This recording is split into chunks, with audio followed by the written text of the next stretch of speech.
Excuse me, can you see what this says? You see this? Can't you bloody read? It says quiet room. This wristband here says we appreciate quiet. Quiet! So shut up! And shut the door, you're letting all the bloody steam out. Oh, shut up. I hate it when people come in here breathing in my menthol vapours. Hate it. I don't want everybody here gawping at my pores opening and shutting. It's my Christmas Day. My break. Paid for by my family. Brian handed me an envelope mid-October. The relatives have spent a lot of thought and money on this present for you, Susan. They clubbed together in the recession. They all agreed you seemed a little stressed. He emphasised. Julie'll drop you off 6:30 Christmas morning. I says, that's too bloody early. Brian's reply, Julie'll want to get back to trust the turkey. No, Julie. That's my turkey, that is, my bloody turkey. And while we're at it, Julie, those are my husband's collars you've been fee-breezing. You'd think I'd get on with a woman who donated her eggs so a complete stranger could have a baby, wouldn't you? But I don't. That's why I'm bloody stressed. I'm being laid off, aren't I? Julie used to be engaged to my eldest son. I had my Richard followed by our Roland. Well, that was one vasectomy reversal that went right. Roland, he's never got engaged. He's more into extreme sports like Uno and Scrabble than women. I mean, he's got a well-paid job, but there again, anyone who puts drug smuggler down as part of his employment history deserves to do well. This brochure makes it sound a lot better in here than it actually is. Reality is dog hairs, muddy paw prints and bite marks on the furnishings. The cleanliness at Cedar Chalets leaves a lot to be desired. The beige rugs are black. Opening the bedroom window was a nasty experience. I closed it very quickly when I spied the guano piled high on the windowsill. I also resent being handed a dustpan and brush when I pointed out the steaming mound of dog excrement underneath the smorgasbords. In my opinion, dog villa equals dirty villa. I went to guest services to log my complaints. She called me aggressive and asked me to stop manhandling her antlers. Oh, and not to hold her so tightly round the neck. It says here, perfect family break. Christmas cheer in Cedar Chalets. I'm in a one-bedroomed woodland log cabin on my own on Christmas Day.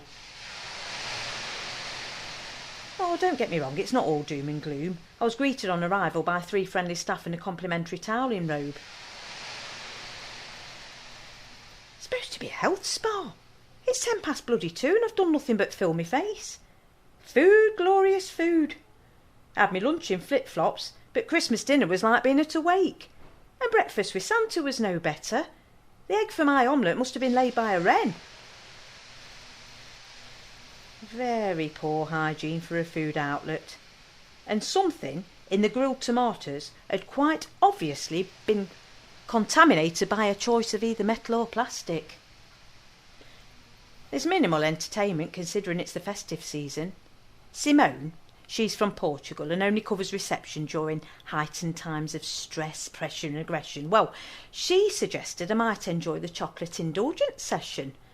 Apparently, I could have had a chocolate drink with a chocolate fondue and chocolate shavings if I'd been a month earlier. By now, you might be detecting a little hostility in my attitude. Well, I do put a lot of the turmoil in my life down to the bitter rift with my mother-in-law. I mean, let's face it, most family fallouts stem from Boxing Days. I was pushing her back to a sheltered accommodation when I tripped. Her wheelchair capsized and she collided with the ice cream man's parking lights. Well, I wasn't to know if her brakes were on or off, was I? 25 years I've tried to avoid an escalating conflict. But I now accept that sociopaths don't tend to have long-lasting relationships and I've given up trying with her. But what really offends me is even she'll be sat round my dysfunctional Christmas dinner table, quaffing vino verde, pretending she's deaf and dumb. That is until it comes round to the allocation of parsnips. Sensitive taste buds, my backside. Around now, my husband is probably pulling his cracker with our ample bosomed ex-daughter-in-law-to-be, who has probably just clicked that you can't simply put a £16 turkey in the microwave and hope for the best. Richard and Roland, 35 and 45 respectively, will no doubt be fussing and fighting over which one can make the most vile words out of the verses in the Christmas cards. And my mother-in-law will probably be face down comatose in the soup.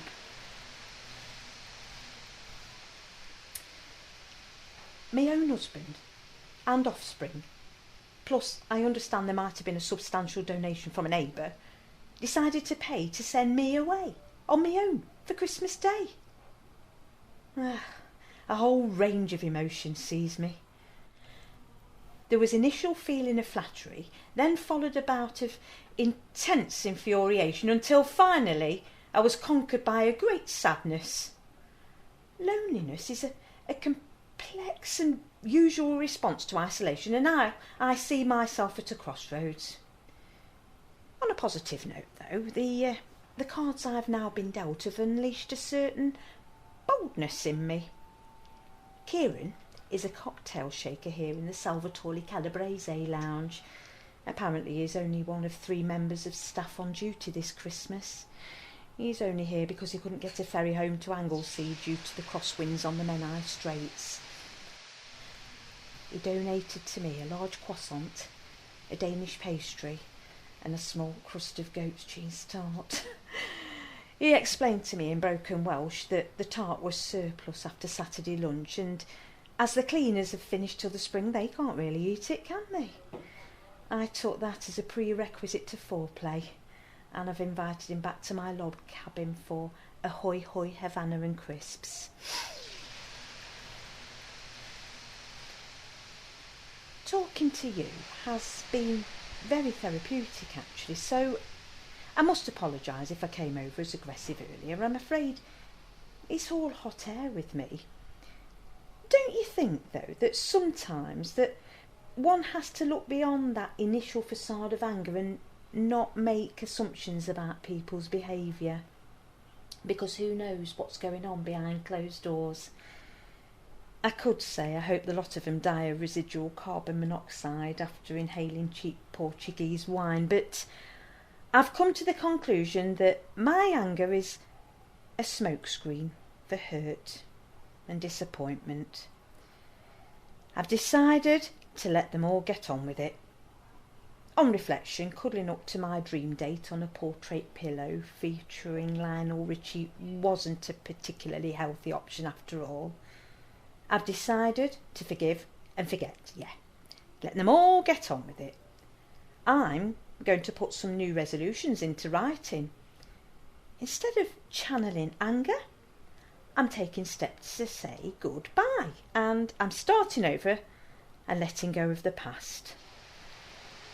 Welcome to the new potential proprietor of Cedar Chalet's Twilight Spa packages. Right, would you mind closing the door for me, please? You're letting all the hot air out.